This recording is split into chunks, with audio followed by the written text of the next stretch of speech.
السلام علیکم ورحمۃ اللہ وبرکاتہ۔ ناظرین، اس وقت آپ دیکھ رہے ہیں کعب بن اشرف یہودی کے قلعہ کے کھنڈرات۔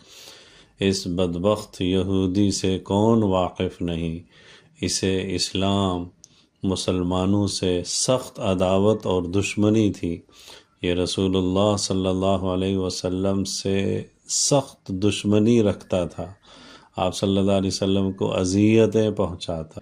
اس نے مسلمانوں کے خلاف امن معاہدہ توڑ کر کھلم کھلا جنگ کا اعلان کیا۔ یہ قریش مکہ کو مسلمانوں پر حملہ کرنے کے لیے ابھارتا تھا۔ یہ آپ صلی اللہ علیہ وسلم کے خلاف سازشیں کرتا۔ آپ صلی اللہ علیہ وسلم کو قتل کرنے کی اس نے تدبیریں کی۔ مسلمان خواتین کے بارے میں واہیات اشعار کہتا۔ جب اس کی اذیتیں اور جب اس کی گستاخیاں حد سے تجاوز کر گئیں تو رسول اللہ صلی اللہ علیہ وسلم نے فرمایا، کون ہے جو کعب بن اشرف سے نمٹے؟ اس نے اللہ اور اس کے رسول صلی اللہ علیہ وسلم کو تکلیف پہنچائی ہے، اذیت دی ہے۔ حضرت محمد ابن مسلمہ اپنے چند ساتھیوں کے ساتھ اس مشن کے لیے تیار ہوئے۔ آپ صلی اللہ علیہ وسلم نے انہیں اجازت دی، ان کے لیے دعائیں کیں۔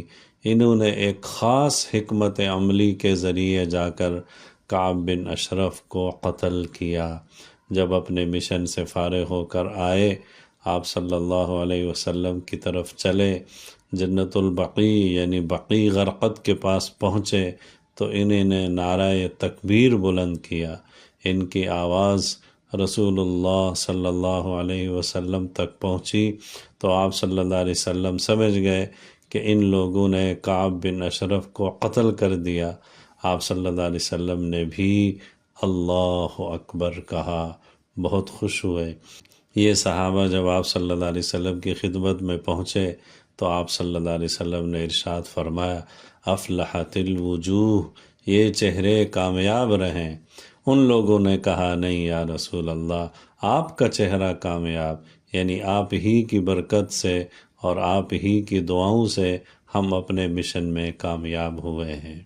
تو یہ ہے اس بدبخت یہودی کے قلعہ کے کھنڈرات۔ صدیاں گزر گئیں لیکن اس کا مضبوط قلعہ آج بھی کھنڈرات کی شکل میں موجود ہے۔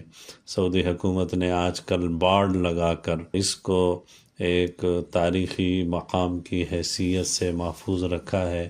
پہلے یہ بارڈ نہیں ہوتی تھی، لوگ قلعے کے اندر بھی جاتے تھے، ہم بھی اس قلعے کے اندر تک بھی گئے تھے، لیکن آج کل قلعے کے دائیں بائیں بارڈ لگا کر اس کو ایک تاریخی عبرت گاہ کا مقام دے کر محفوظ کیا ہے۔